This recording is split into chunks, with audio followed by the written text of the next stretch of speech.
Hey guys, welcome back to the channel. Today we are talking about the 7artisans 35mm T1.05 Vision Cine Lens for the Fujifilm X Mount. I've taken a different approach today with a voiceover, so sit back and let me share my discoveries after putting this lens through its paces. Spoiler alert, I'm really thrilled with this lens, especially the fantastic image quality that it delivers.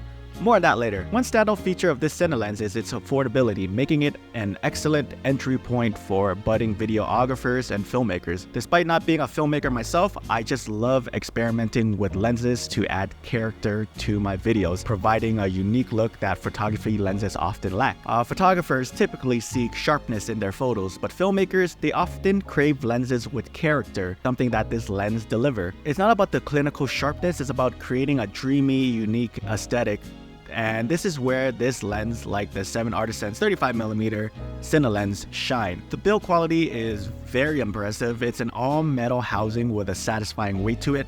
It has a 270-degree focus throw and an 82mm filter thread size. Compared this to my XF 33mm f1.4, it's a chunkier lens, let me tell you that.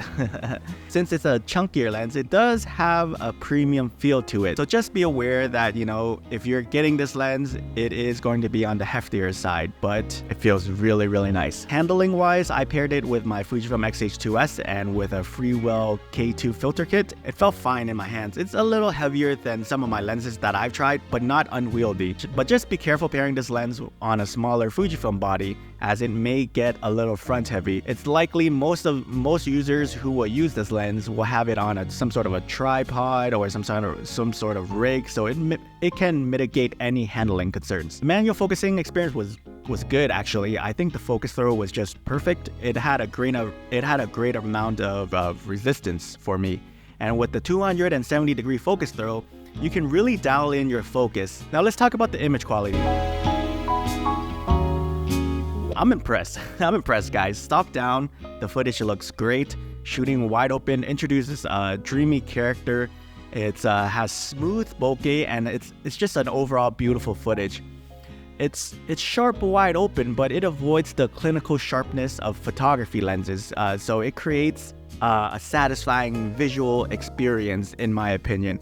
When you just look at the footage, oh man, I got some pretty good looking footage in my opinion. At least I think so. I'm not a filmmaker, so anything that I got from this lens is just outstanding to me in my opinion. The minimum focusing distance is 37 centimeters, and that is a plus. On a 35mm focal length on an APS-C camera is around 50 millimeters. And paired that with the wide aperture, it offers a shallow depth of field of dreamy sequences. The fast wide aperture at T1.05 makes it ideal for low light conditions. I've had some even though you're gonna see some footages that I took at nighttime, you are going to still need probably a 1 or 2 stop ND filter at nighttime, because it allows in so much light even at nighttime, so just keep that in mind. Now stop this lens down to T5.6 and you're going to get a Cine lens with great sharpness and contrast that performs like any other modern lenses out there. Now since this lens has a fast aperture, I also went out at nighttime to try to get some footage as well, and this lens performs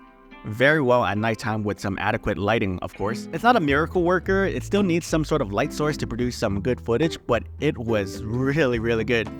And at T1.05 is insane. Combined with Fujifilm's high base ISO at 1250 and ISO 1000 for f-log2, I actually had to stop down at nighttime because I was just letting in too much light. Of course, no lens is without its cons and its quirks. This lens exhibits heavy focus breathing, so just be aware when focusing from minimum to infinity, you are going to see a noticeable focus breathing, just like you see in this video example right here. Now, chromatic aberrations can be noticeable in high contrast situations. It's not optically flawless, so just be careful of that, especially if you're shooting in at golden hour or something like that, especially like what I did here at the beach.